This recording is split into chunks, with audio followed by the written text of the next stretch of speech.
Ladies and gentlemen, welcome to today's video, and today we're actually going to do something else. Yeah, that's right. Today, I'm going to be reviewing a movie.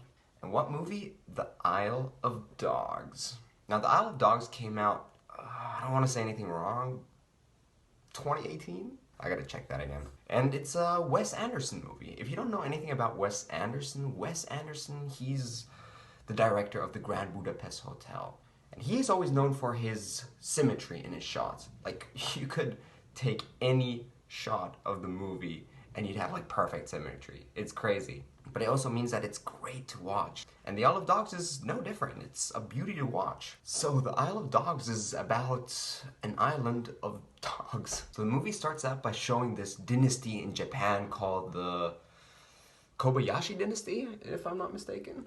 Kobayashi dynasty. And they hated dogs, and what they do, they'd go and kill dogs, mistreat dogs, until this one boy rose up and killed the leader of the Kobayashi dynasty. And since then, there was peace, for the dogs at least. And so the Isle of Dogs is pretty much a modern telling of that it's happening again. This Kobayashi dynasty is rising up, and it's taking the form of a political government. And so that you see these dogs are getting sick. And what the government does in order to take care of these dogs is to send them on an island. It's an island full of trash. So that's where you get the title, Isle of Dogs. And so the movie is a modern telling of that story. So there's this one boy that rises up called Atari, and he lands up on the island looking for his old dog. Now there are 5 dogs that follow him.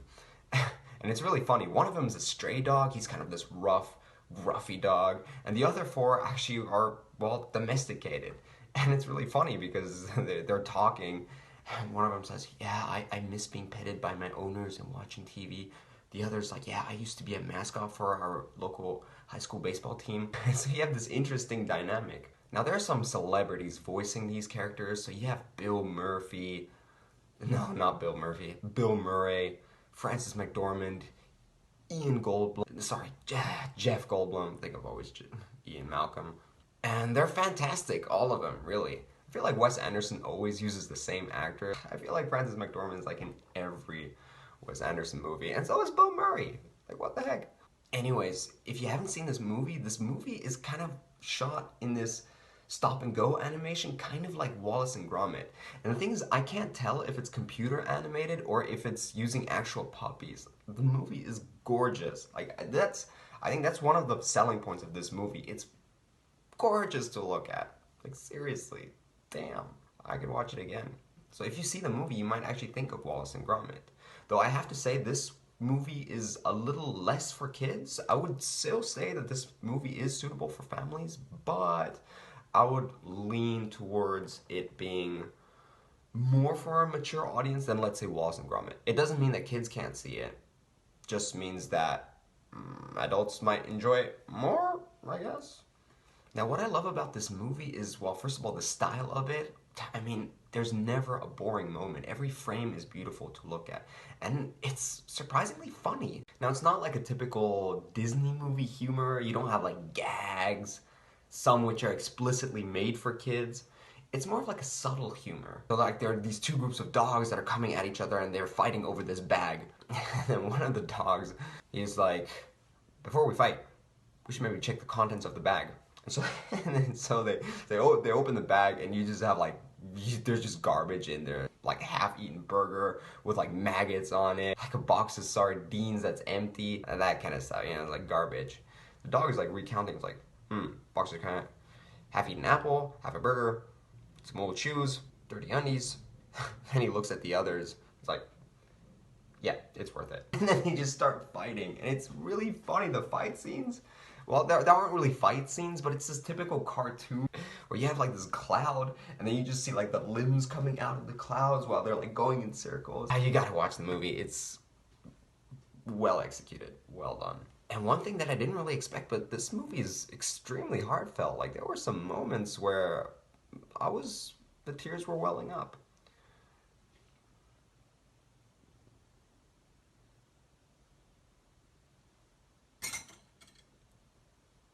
Most of it was due to the story that unfolded between the little boy, Atari, and the stray dog, who didn't want to be domesticated.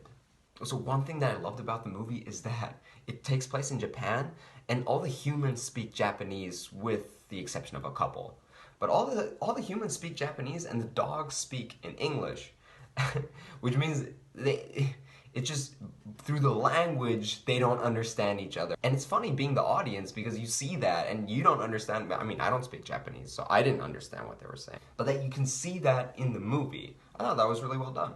If there was one criticism I had to give to the movie, it'd probably be the last act. I felt like it was a bit rushed, a little messy, but it wasn't bad. It was good, but if there was a nitpick, if there was a little weak point in the movie, I would say it's probably the third act.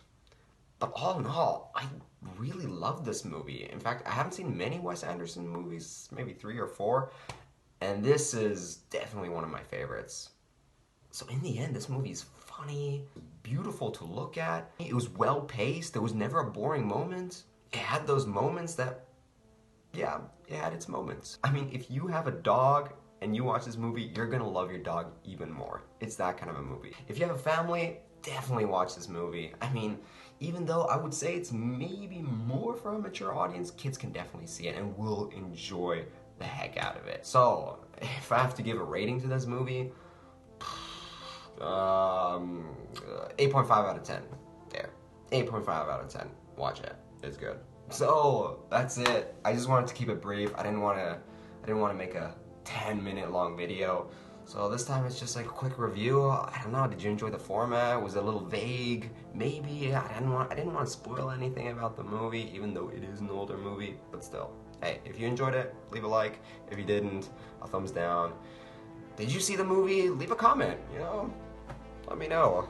I might check it out. Actually, I probably will because I get like 3 comments on average per video, so I'll definitely check it out.